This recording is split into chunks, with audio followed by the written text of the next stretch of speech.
friends, today I'm going to be showing you how to make a weaving. A weaving is when you take yarn or string and you make fabric out of it. So this is one way to do it. Now, the beginning of this is making a loom, and you are probably going to need a grown-up to help make the loom. At school, I usually make the looms, or one of our volunteer helpers. It's not hard. In the beginning of the video, I'll show you how to make the loom, but the kid part that you can do is the weaving part. You might need some help tying knots. Tying knots is some good homework to work on because we're going to be using knot tying for all kinds of fiber arts projects. So learn how to tie knots and you can weave together, make something cool, maybe make some doll blankets, some stuffy blankets, or just a present for somebody. Adult help may be necessary to make a loom.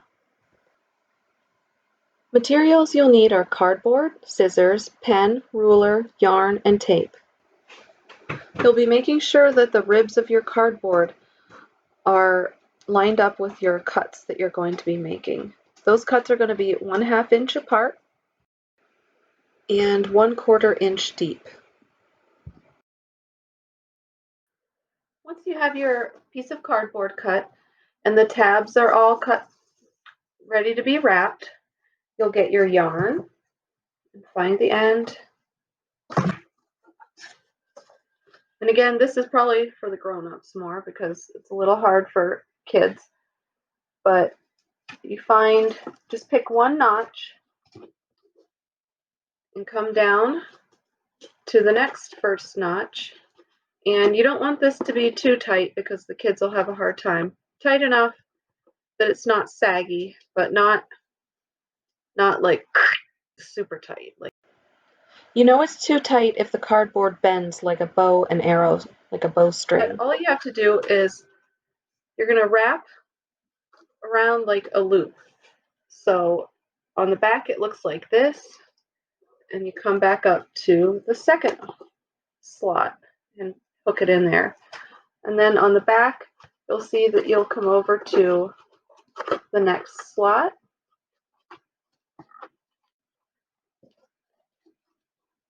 And then you'll be able to come down to the third one down here. So it looks like this on this side, it looks like this on this side. So I'll just keep doing that.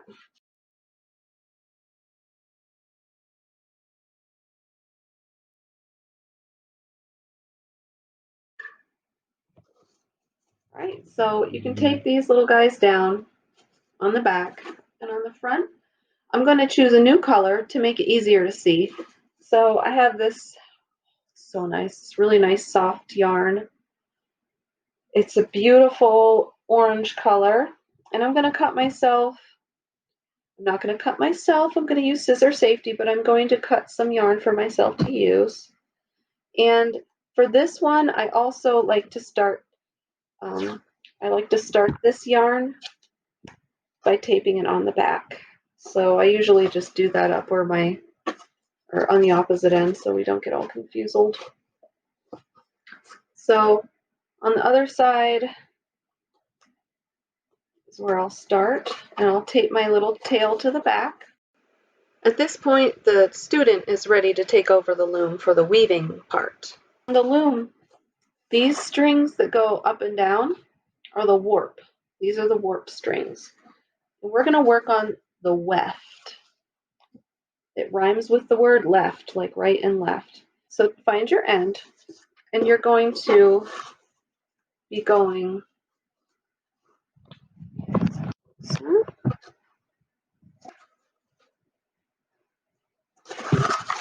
and it started right here, so I'm going to start on this side. I'm going to start by going under, so I'm going to go under that weft and over, under,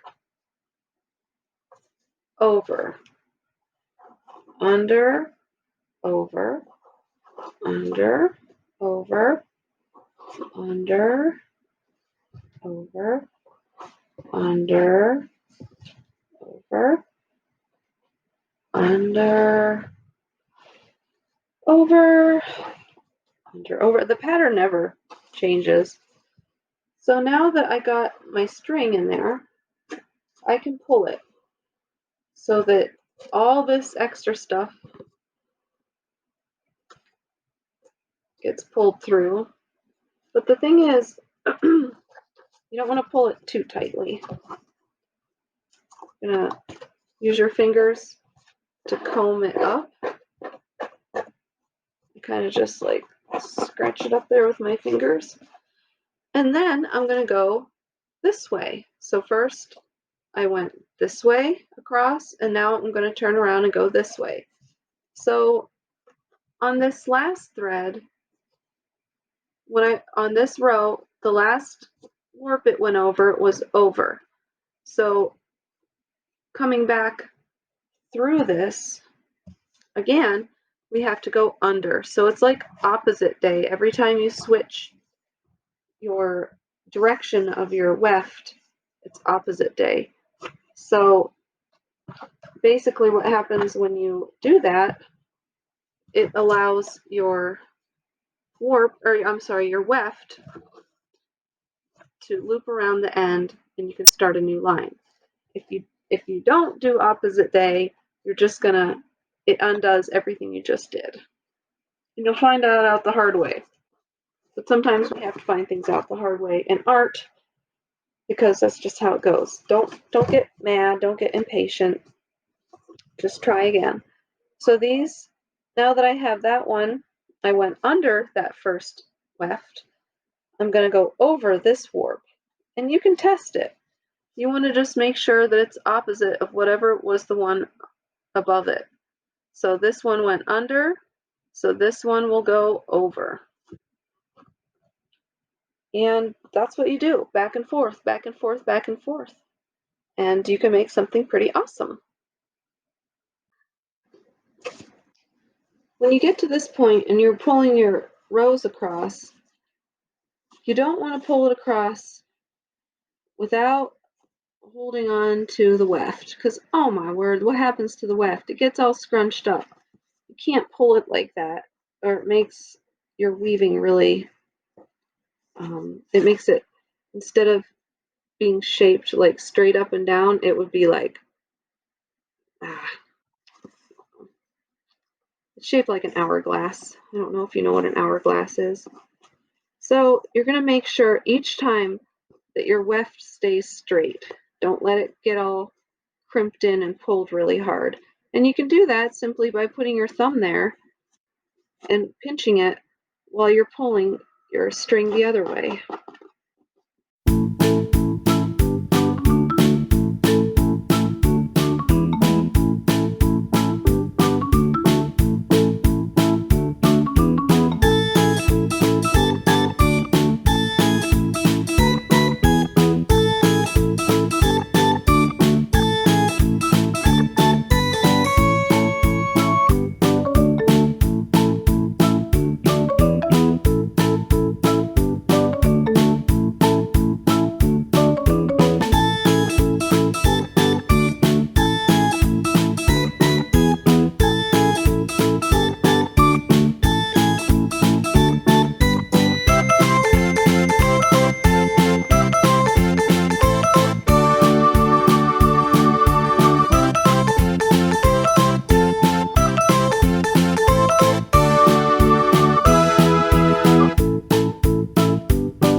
So I'm getting to a spot where I might not have enough to make another row. Actually, I probably do, but I'll show you what happens when you do start to run out.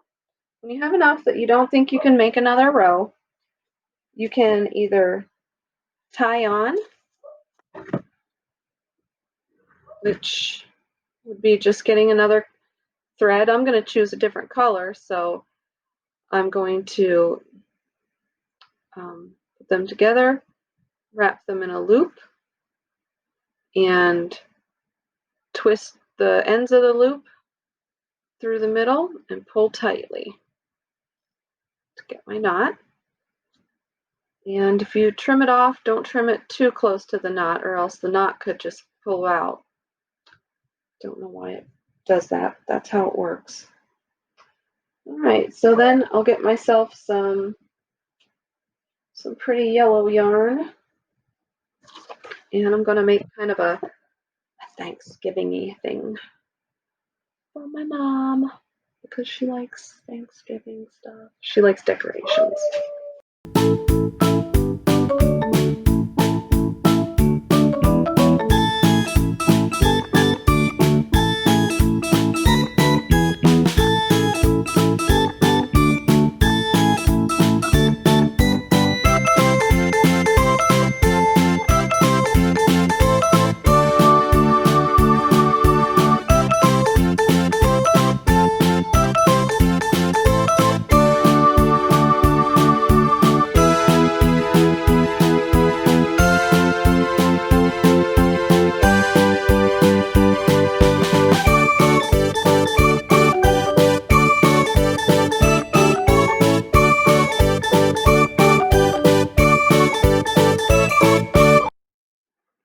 Once you get it to where you have like a good amount of fabric that makes you happy, you can cut it off the loom. And the way that you do this is you'll need your scissors, and I usually just cut a couple at a time, and this part's probably going to be a grown-up part. So I just take these two at a time and I sort of wrap them together and to make a knot so they don't go anywhere.